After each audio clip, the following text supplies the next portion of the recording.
இப்போது யங் ஏஜ்லேயே ஒரு சிலருக்கு நம்ம ஹேர் டிரான்ஸ்பிளான்ட் தேவைப்படுது. அவங்களுக்கெல்லாம் பண்ணுறோம்.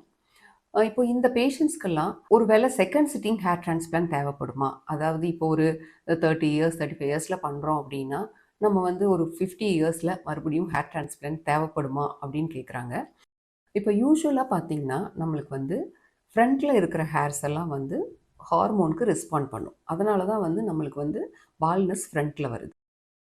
பேக்ல இருக்கிற ஹேர்ஸ் எல்லாம் வந்து ஹார்மோனுக்கு அவ்வளவா ரெஸ்பாண்ட் பண்ணாது. அதனால தான் வந்து அந்த ஹேர்ஸ் எல்லாம் ஸ்ட்ராங்கா விழாம ரொம்ப நாளைக்கு இருக்கு. இப்போ நம்ம அந்த பின்னாடி இருக்கிற ஹேர்ஸ எடுத்து தான் அந்த ஸ்ட்ராங்கான ஹேர்ஸ எடுத்து தான் முன்னாடி நம்ம ஹேர் டிரான்ஸ்பிளான்ட் பண்ணி குடுக்குறோம். இப்போ யங் ஏஜ்லயே இவங்களுக்கு வந்து ஃப்ரண்ட்ல வந்து பால்னஸ் வருது அப்படின்னா, ஃபியூச்சர்லயும் அவங்களுக்கு இன்னும் திருப்பி பால்னஸ் வர்றதுக்கு வாய்ப்பு இருக்கு. அந்த பால்னஸ் வந்து இன்க்ரீஸ் ஆகுறதுக்கு வாய்ப்பு இருக்கு.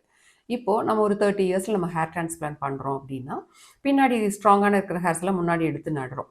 ஆனா, ஆல்ரெடி இருக்கிற ஹேர்ஸ் வந்து ஹார்மோனுக்கு ரெஸ்பாண்ட் பண்ண அந்த ஹேர்ஸ் எல்லாம் ஃபால் ஆகி, பால்னஸ் வந்து ரிசீட் ஆயிட்டு போக வாய்ப்பு இருக்கு.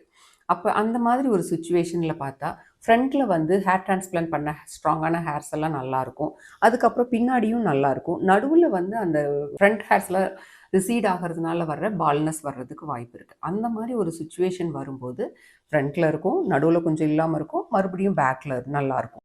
அப்ப அந்த நடுவுல வர்ற அந்த பால்னஸ வந்து நம்ம கரெக்ட் பண்றதுக்காக ஒரு 45, 50 இயர்ஸ்ல எகெயின் ஹேர் டிரான்ஸ்பிளான்ட் பண்ற தேவை ஏற்படலாம். இத வந்து நம்ம ஹேர் டிரான்ஸ்பிளான்ட் பண்ணும்போதே பேஷண்ட்டுக்கு நல்லா எக்ஸ்ப்ளைன் பண்ணிட்டு, அப்பதான் வந்து அவங்களுக்கு அந்த ஒரு அவேர்னஸ் இருக்கும். ப்ளஸ் வந்து ஃபர்ஸ்ட் டைம் அந்த யங் ஏஜ்ல பண்ணும்போதே ரொம்ப ஃப்ராண்டல் ஹேர் லைன கீழ இறக்கக்கூடாது. அதுவும் வந்து டேஞ்சர். ரொம்ப இப்போ இங்க இருக்கு அப்படி இப்போ நார்மல் ஹேர் லைன் இங்க இருக்குன்னா, ரொம்ப கீழ இறக்கி பண்ணிட்டாலும், ஃபியூச்சர்ல மறுபடியும் 50 இயர்ஸ்ல திருப்பி பால்னஸ் அது ரிசீட் ஆகும்போது ரொம்ப வந்து ஆக்வர்டா தெரியாம இருக்கும். அதனால ஃப்ராண்டல் ஹேர் லைன ரொம்ப கீழ இறக்கியும் பண்ணக்கூடாது. யங் இண்டிவிஜுவல நம்ம ஹேர் டிரான்ஸ்பிளான்ட் பண்ணும்போது. அப்ப அவங்களுக்கு இதையெல்லாம் எக்ஸ்ப்ளைன் பண்ணி, உங்களுக்கு வந்து திருப்பி வந்து 45, 50 இயர்ஸ்ல ஹேர் டிரான்ஸ்பிளான்ட் பண்ண தேவை ஏற்படலாம் அப்படிங்கிறத அவங்களுக்கு சொல்லி நம்ம ஹேர் டிரான்ஸ்பிளான்ட் பண்ணணும். Thank you.